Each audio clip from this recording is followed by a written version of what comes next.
estábamos todos rodeados en el fogón, en el ambiente del fogón, y empezaron los gritos mal, los gritos, y con un dirigente que lo habían atrapado. 50 años es mucho tiempo, son muchas personas, son muchos esfuerzos. En estas 5 décadas, este grupo que tanto queremos pasó por un sinfín de emociones. El hecho que disfrutemos de esta sede, que juguemos en este terreno, que tengamos estas patrullas o que cantemos las canciones que cantamos, se lo debemos a muchas personas. Por eso, y antes del gran cumpleaños, queremos hablar con ellas, para que vos, querido Lobato, querido Scout, querido caminante o Robert, las conozcas. Esto es Jefes y Jefas de la Historia. Bueno, Darío Ramos, gracias por venir. Gracias por invitarme, Renzo.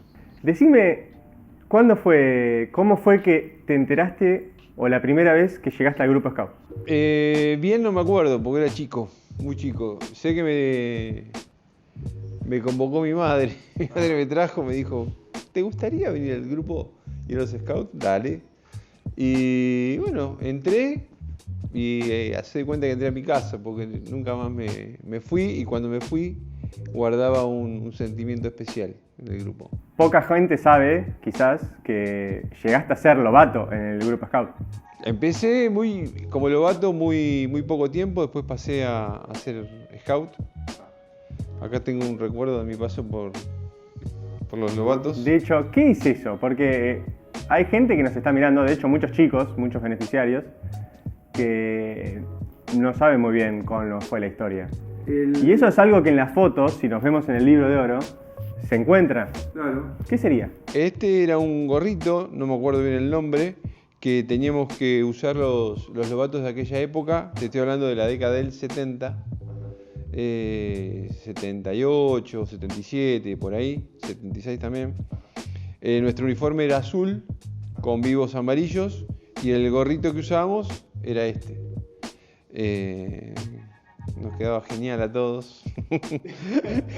Así que, bueno, lo conservo todavía y se los traigo de donación, de regalo, para que lo conserven acá en el museo del grupo.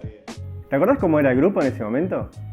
Sí, el grupo, la principal actividad que hacíamos al comienzo del año era cortar el pasto, limpiar los sectores, armar los sectores que estaban distribuidos, los íbamos rotando por distintos lugares del terreno con palos de escoba, hilos y sal, soguines, y el palo de escoba era un tesoro porque... ¿Así estaban construidos, me está diciendo? Los sectores los armábamos, los sectores de cada patrulla los armábamos con esos implementos. Y acá, en este rincón, había un bananero terrible, enorme, que sufrió los embates de todos los Lobatos y Scouts de la época. El sector donde están los Rovers y parte de los caminantes ahora estaba en construcción. Y después no había más nada, nada más. Allá donde está ahora el sector de la unidad, ahí era un lugar donde habitualmente hacíamos los sectores. Pero estaba todo muy precario, era un terreno donde veníamos a hacer actividades. ¿Vos llegaste a hacer toda la época Scout? No, yo cuando empecé la secundaria, en segundo y tercer año de la secundaria, que en ese momento eran 5 años, ahí dejé las actividades. Pero siempre me quedó el sentimiento. ¿Te acordás quiénes eran los dirigentes en esa época? Me acuerdo de Cicota, de Enrique, que era mi jefe de grupo. Me acuerdo de Daniel Fuentes, de Claudio de León. Me acuerdo de Palomino, no me acuerdo el nombre, Rubén creo que era el nombre. Me acuerdo de Miguel Rodríguez, que no era dirigente, pero era más grande que yo. ¿Todos esos dirigentes de tropa o también había posta? Ellos eran de posta y eran dirigentes míos de tropa. Bueno, estaba como Andrea de León en la manada. Ella era, no sé si Balú o Baguira, no me acuerdo bien. Vos me dijiste qué años había sido scout en tropa. Y arranqué, yo calculo que en el año 77. Ya estaban acá. Sí. Y de todos modos, tengo algunos recuerdos de haber ingresado al Arsenal a hacer actividades. De que nos convocaban en la famosa Puerta de Rolón. En la Puerta de Rolón y veníamos caminando hasta esta zona. Me acuerdo que un par de actividades hicimos ahí. Y después todo el tiempo acá. Bien, antes de pasar al presente tuyo ahora, una última pregunta que me queda de esa época. Yo siempre he preguntado a la gente que estaba en esa época si se hacía un acontecimiento como los fogones, que los estamos haciendo ahora, por ejemplo, celebrando los 50 años. Y hay gente que quizás decía que no eran tiempos donde se podía hacer celebraciones nocturnas o convocar mucha gente. ¿Te acordás si se hacían celebraciones, fogones, o eran más bien algo más común? Eran ceremonias más para adentro, digamos. Más para adentro de los participantes del grupo. Claro, era más privado. Exacto, sí. No era un acontecimiento social donde se convocaba a las familias y era completamente distinto el concepto que hoy tenemos del escautismo y del movimiento con respecto a aquella época. Claro. Mismo los cuidados que tenían los dirigentes en aquel entonces con nosotros ni se compara con los cuidados que tenemos hoy con los chicos.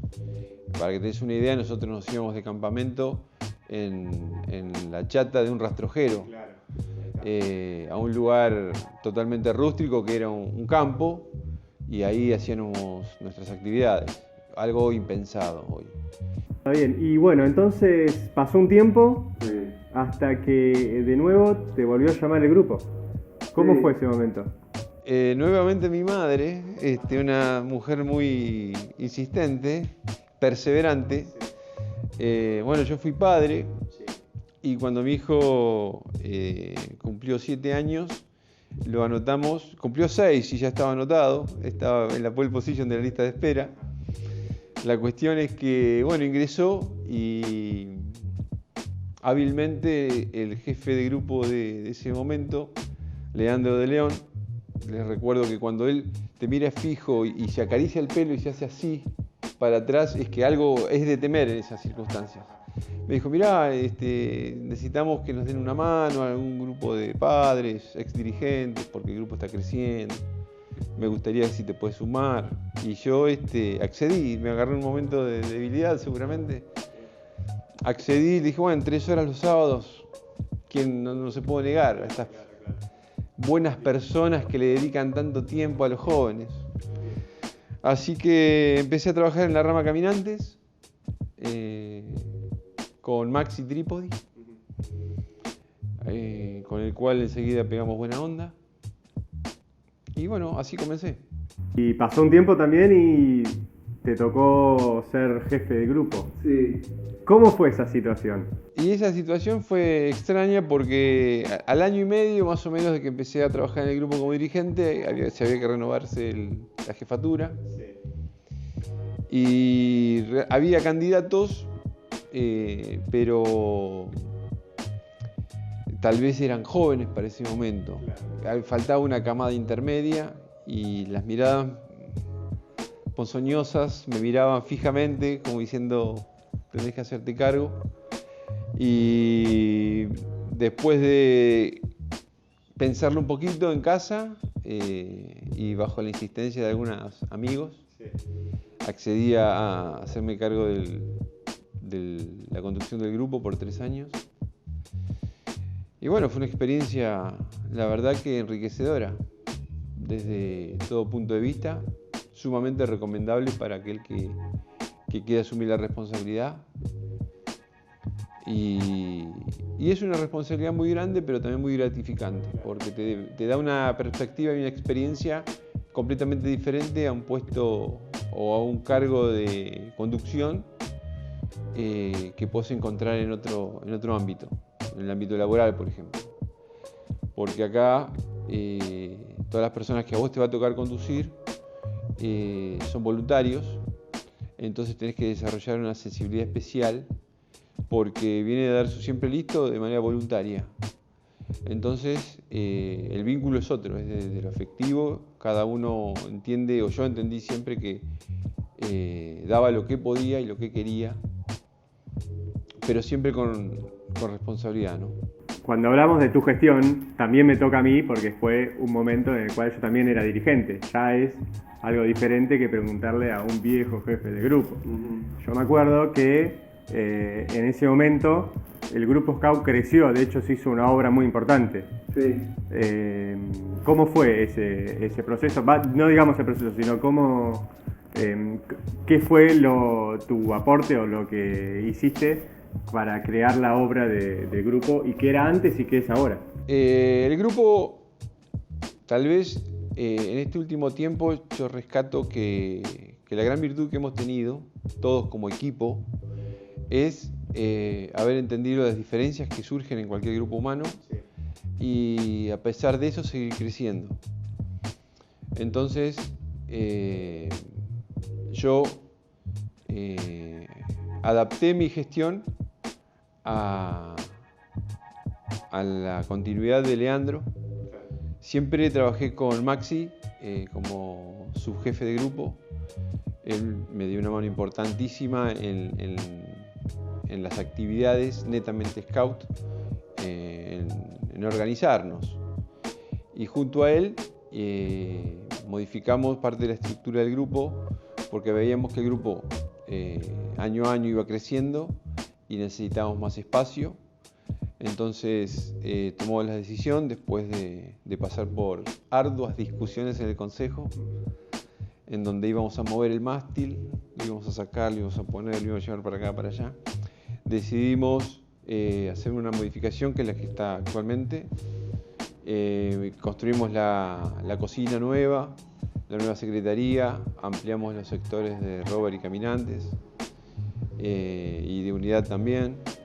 Es decir, dimos un poquito vuelta al grupo para que haya más capacidad para los chicos.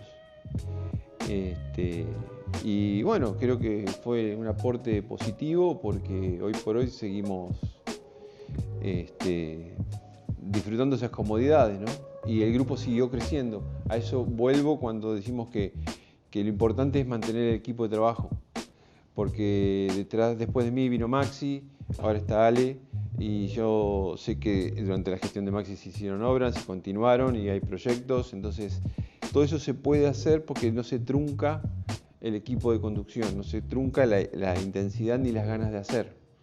Que a veces es muy común que en los grupos pase que de pronto hay discusiones o hay diferencias, entonces ahí el avance se vuelve más lento. Vamos a hacer las últimas dos preguntas. ¿Sí? Lo que siempre me da mucha curiosidad y siempre le voy preguntando a la gente que estamos entrevistando es sobre los campamentos anuales, Sí. Que siempre viste que dan una anécdota. No sé si el caso, pero ¿recordás quizás de tu época de niñez o preadolescencia o quizás de tu época de dirigente algunos campamentos anuales, algunas anécdotas? ¿O cuáles fueron para que quede el registro de las filmaciones? De mi paso como dirigente, no hay anécdotas, obviamente. Que se puedan contar, ¿no? Sí, pero la que más me viene a la memoria es una que cuando yo era chico fuimos de campamento de Ingeniero Maswich. Tendría 11 años, 12 años, y a la ida al lugar de acampar, Sí.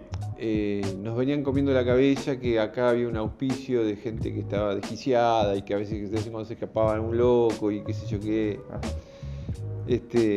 Muy educativo para los chicos. Sí.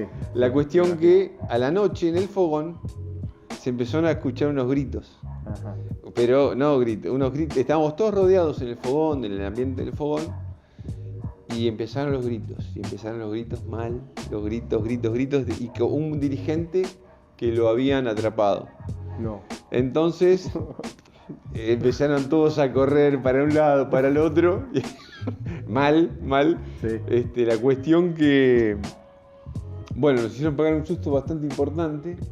Y era estaba todo planeado, planificado, pero decir, la vivencia para un pibe fue bastante fuerte, digamos. Muy bueno. Sí, pero no, hay varias anécdotas, pero bueno, esa es la que me tocó ahí.